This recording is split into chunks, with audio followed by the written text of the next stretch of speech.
Hey guys, Mr. Happy here, and today we're going to be going over the patch 2.35 patch notes for Final Fantasy XIV A Realm Reborn. Now, these patches are usually just quality of life patches, so we weren't expecting anything big, but we do have the Ixal Beast Tribe quests, some changes to the hunt, some changes to front lines, and then a few other things that were added in. So let's try and get through that as quick as possible. Ahead of time, apologies, I'm a little bit sick. You may hear me clearing my throat a little bit, and also I have something stuck in my eye for the past 5 hours. Haven't been able to get it out, so if you see my eye twitching, whatever, let's get past that and just move on. So anyway, let's start with the Ixal Beast Tribe quests. These are going to be in the North Shrouded X24 Y22, and here are a bunch of quests that you're going to be able to do for them. Now, as you can see, it has Disciple of Hand levels here, and there are a lot of these quests. Now, there are going to be some daily quests, and there are also going to be delivery quests, which you can use to actually level up your crafting classes, at least according to all this text you see on the screen. But it also seems that the normal daily quests will be crafting quests for the most part. So those of you who have crafters, or those of you who haven't really learned how to be a proficient crafter, those skills may come in handy with the Ixal Beast Tribe quest. I haven't personally delved into them, so my description may not be 100% accurate, but it does say that in order to craft items required for Ixal quests, which leads me to believe it's either for these quests, the delivery quests, or for the daily quests. There may be normal daily quests as well, and I may just not have fully understood that. Yoshi P did say originally that you wouldn't be forced into the crafting aspect of the Ixal quest, but we'll have to see.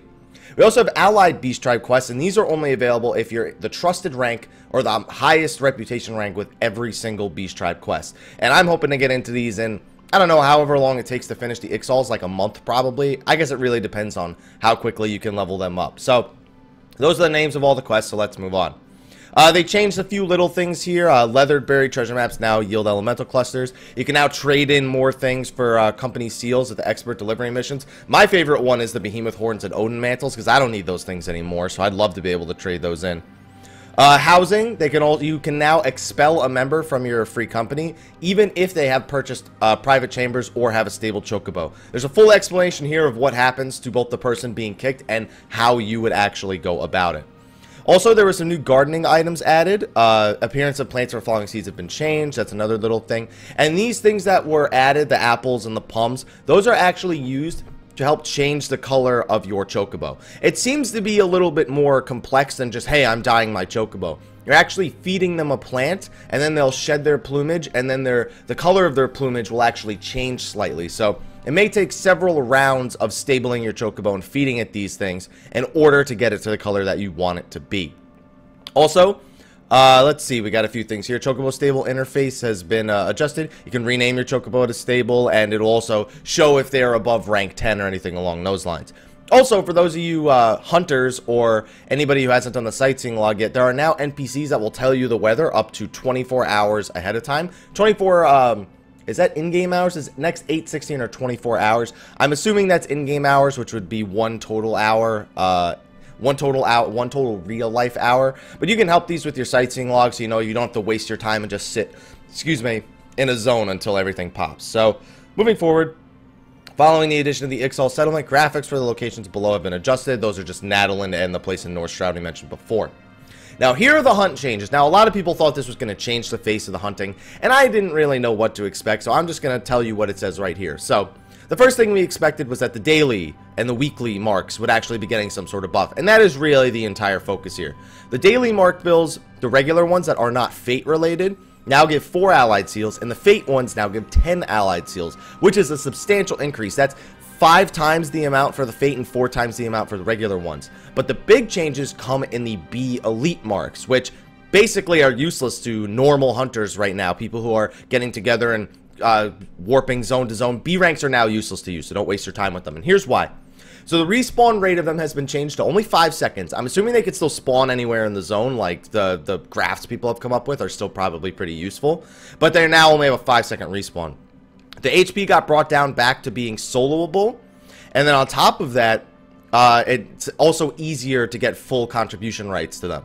But the biggest thing is that they will no longer yield rewards. So you don't get 5 allied seals or any myth or any soldiery from beating a B rank anymore. They are strictly for the weekly mark bills, which on top of that, the weekly mark bill now gives 50 seals, and it's different for everybody. So it's a substantial change. Now the hardcore hunters can only hunt A's and S's, which for the most part, you know, an S's window comes up every 2 to 3 days. So it's really going to be just mostly hunting A marks from now on for the hardcore hunters, which kind of makes sense if you think about it. So if you were afraid of jumping into the hunt at all because of all the hatred that goes around, even around B marks, the changes to the daily should definitely get you. I think it's 274 seals a week. I saw somebody post on Reddit before I actually went and added everything up.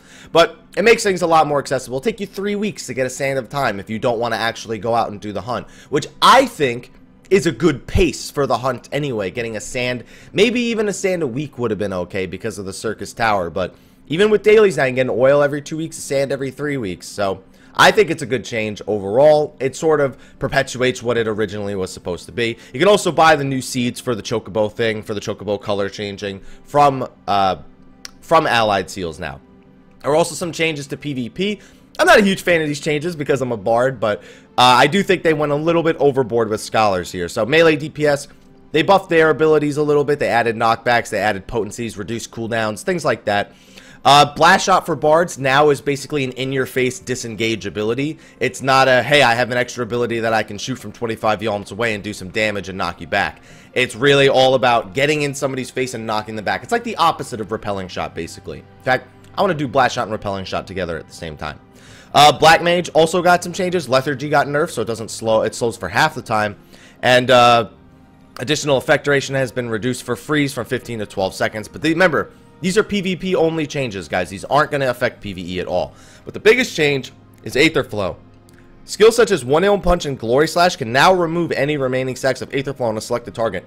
I would like to add in, it's not like Aether Flow is going to be the first ability, or at least from the way I understand it, you'd have to get through like Protect, Stone Skin, Eloquium. You'd have to get through all the buffs they have on themselves before getting the Aether Flow. So it's not as simple as hitting them and then stopping the Lustrates. You're really going to have to focus Dispels on a Scholar or Summoner. I think the Summoner may be a little OP, but we all know everybody's going to be using those on the Scholar and not the Summoner. They also had a few things that were changed to better ensure the outcome of the match is determined in 15 minutes. Spawning time of the Interceptor nodes has been adjusted. HP of the nodes has been adjusted, and you can now use Vote Dismiss while incapacitated. Also, one of the most important things, you can now, the effects of Glamour Prisms now work in PvP. So, no more of this, oh, we couldn't do it because we didn't want to give people fault. No, it's there. Now, this is strange. The alliance forming thing came into work finally. To be able to form a pre-made alliance outside of the Crystal Tower and Circus Tower. I would like to note, you can only use the alliance system currently to queue into Labyrinth of the Ancients or Circus Tower, because probably for the same reason you can't. The reason why you can't do it for Frontlines is because the same reason for the Wolves Den, where, you know, 4 versus 4 is a set queue, and there isn't a 24 versus 24 versus 24 set queue for the Labyrinth for Frontlines. My bad. But you can create a pre-made alliance, but it's a little bit strange to do, because all your party leaders need to be in the same area for the queue. I don't understand why that needs to be that way, but hey, at least you can do it. And there's all these conditions here that would allow the registration withdrawal. It's mostly the change things. Party changes leader, leader leaves the area, member logs out, member leaves the party. It's really normal things other than the whole party members in the same area. So anyway, after that, there's really just some changes to items. There's a bunch of new items, mostly for the Ixal Beast Tribe quest. The new mounts for the Beast Tribe quest, they also changed the magic stable brooms.